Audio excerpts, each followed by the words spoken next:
Alhamdulillahirabbil alamin. Wa syukurillah wala haula wala quwwata illa billah. Asyhadu an la ilaha illallah wahdahu la syarika lahu wa asyhadu anna Muhammadan abduhu wa rasuluh. Allahumma shalli wa sallim wa barik ala sayyidina Muhammad wa ala ali sayyidina Muhammad ya karim. Puji syukur kita panjatkan, alhamdulillah dipertemukan kembali pada kesempatan ini. Mari kita sama-sama berdoa dan doa akan dipimpin oleh adik Naisila. Teman-teman, sebelum kita belajar, marilah kita berdoa. A'udzubillahi minasyaitonirrajim. Bismillahirrahmanirrahim. Bismillahirrahmanirrahim. Raditu billahi rabban. Wabil islami dinan. Nabi Muhammadin nabiyya wa rasulah. Rabbi zidni ilman. Warzuqni fahman. Sadaqallahul azim. Sri Nur Fadil,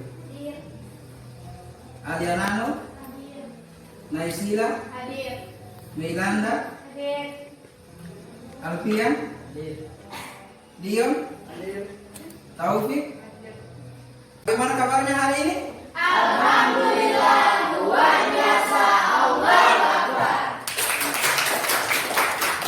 Materi kita berkaitan dengan yang menganalisis Quran surah An-Nisa ayat 59 tentang taat pada aturan.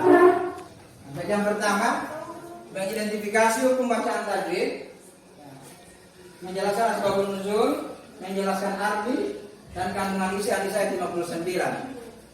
Kemudian yang kedua berkaitan dengan pengertian manfaat, hikmah serta contoh perilaku taat pada aturan dalam kehidupan sehari-hari. Dan kelompok satu, apa yang terlintas di benak kalian kalau terdengar yang namanya aturan? Ya, suatu tindakan yang kalian pahami tentang aturan. Ya, kalau di sekolah biasa aturan itu tentang apa? Kedisiplinan. Kalau kelompok tiga, nah salah satunya apa? Kedisiplinan di sekolah diterapkan adalah kelompok satu apa ini? Ya, lampu lalu lintas atau bisa kita sebut dengan lampu merah. Lampu merah ini berkaitan dengan apa? Peraturan di mana? Di jalan. Di jalan. Kelompok satu apa ini? Gambar apa ini? Kelompok dua apa? Gambar apa? Orang yang tilang. Kenapa dia ditilang? Tidak memakai helm. Kita akan mendiskusikan yang materi ini sesuai dengan kelompok yang tadi sudah kita sampaikan. Baik, jadi saya kelompok satu, ya. Kemudian ini kelompok dua dan ini kelompok tiga. Kelompok satu yang kalian diskusikan adalah jadi nanti demonstrasi ayat bacaannya, kemudian makna dan terjemahannya. Kemudian kelompok dua akan membahas dan mendiskusikan tentang asbabun nuzul dan tafsir An-Nisa ayat 59. Dan kelompok tiga akan membahas sikap dan perilaku yang mencerminkan taat pada aturan dalam kehidupan sehari-hari. Assalamualaikum warahmatullahi wabarakatuh. Waalaikumsalam warahmatullahi wabarakatuh. Baiklah, kami dari kelompok 1 akan memaparkan hasil diskusi kami, yaitu membaca surah An-Nisa ayat 59. A'udzubillahi minasyaitonirrajim. Bismillahirrahmanirrahim. Ya ayyuhalladzina amanu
Baiklah, saya akan membacakan makna dari Quran Surah An-Nisa ayat 59, yaitu bahwa mereka orang-orang yang disebut beriman haruslah taat kepada Allah Subhanahu wa Ta'ala.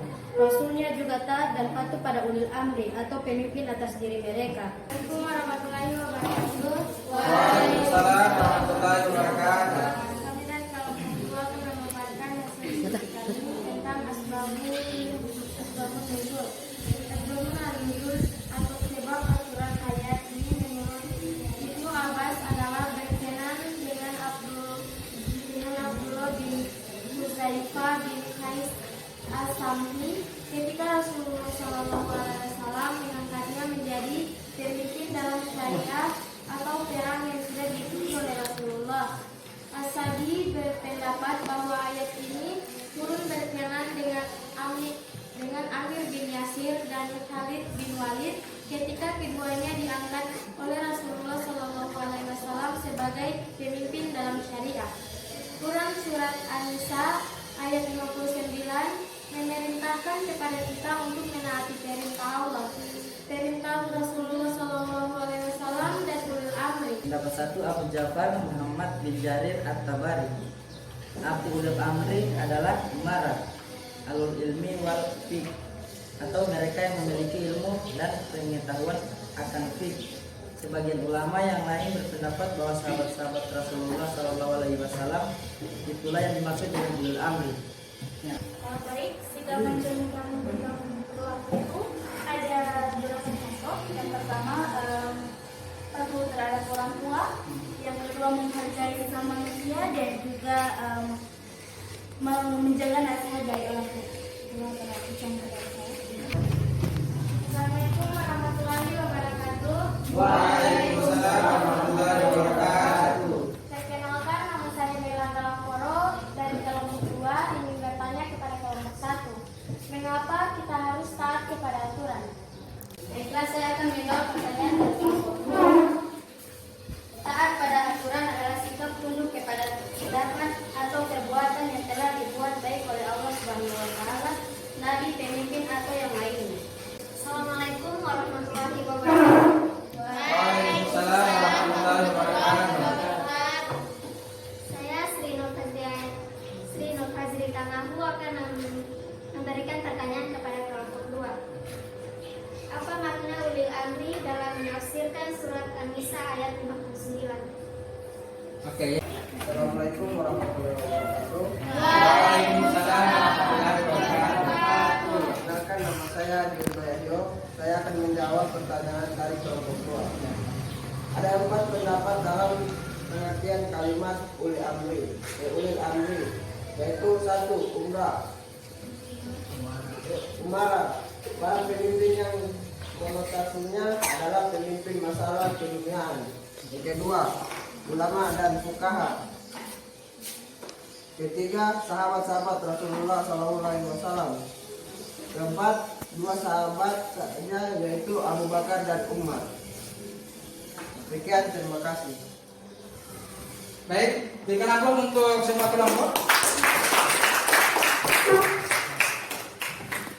Apa yang kamu dengan taat pada aturan? Taat pada aturan adalah sikap tunduk kepada tindakan atau perbuatan yang telah dibuat baik oleh Allah SWT, nabi, pemimpin atau yang lainnya. Baik, dan yang kedua, silakan kelompok 2 dibaca. Di sekolah terdapat aturan, di rumah terdapat aturan, di lingkungan masyarakat terdapat aturan, di mana saja kita berada pasti ada aturannya. Oke. Yang ketiga, siapa saja yang harus kita taati? Silakan kelompok 3. Allah Subhanahu wa Ta'ala, nabi, pemimpin, orang tua, dan aturan kantor atau sekolah. Nah, silakan kelompok 3 dibaca makna dan kandungan An-Nisa ayat 59. Taat dan patuh kepada perintah Allah Subhanahu wa Ta'ala dengan mengamalkan isi Al-Quran dan meyakinkan kepada hati. Menaati tuntunan Rasulullah SAW, mematuhi ketentuan ulil amri, yaitu orang yang memegang kekuasaan yang tidak mengalami kemaksiatan dan tidak bertentangan dengan Al-Quran dan hadis. Jika ada masalah yang diperselisihkan dan tidak ada sepakat, lihat kembali dengan Al-Quran dan hadis.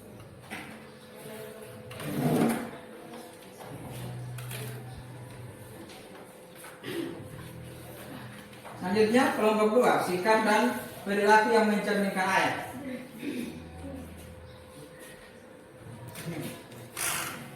Berusaha mengkaji ayat-ayat untuk mendapatkan pemahaman yang benar tentang hakikat taat kepada Allah Subhanahu wa taala, Rasulullah sallallahu alaihi wasallam dan ulil amri.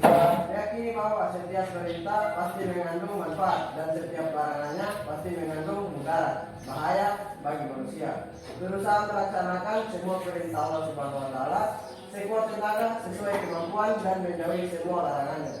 Berusaha meneladani semua akhlak Rasulullah SAW, mematuhi perintah pemimpin selama aturannya tidak bertentangan dengan perintah Allah Subhanahu wa taala dan Rasulnya. Oke.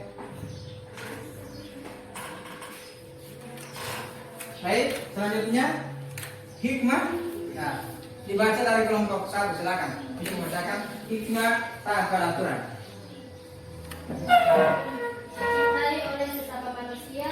Kedua, mendapatkan ridho dari Allah Subhanahu wa taala. 3, memperoleh kebahagiaan lahir dan batin. 4, terwujudnya masyarakat yang adil dan tentram. Ya, sama-sama kita simpulkan.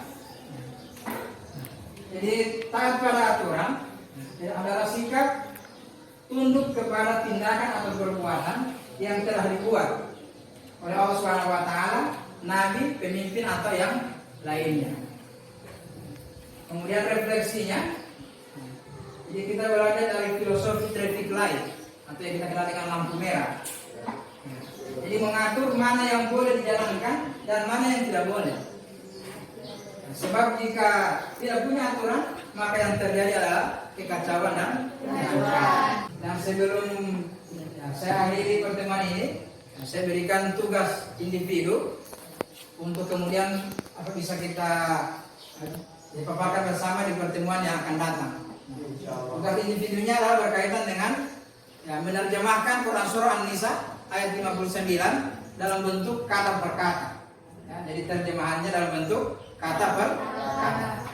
Baik, kita akhiri pertemuan ini dengan sama-sama membaca hamdalah. Alhamdulillahirobbilalamin. Semoga kita diberikan kesehatan dan bertemu kembali di pekan depan. Ya, wassalamualaikum warahmatullahi wabarakatuh. Waalaikumsalam.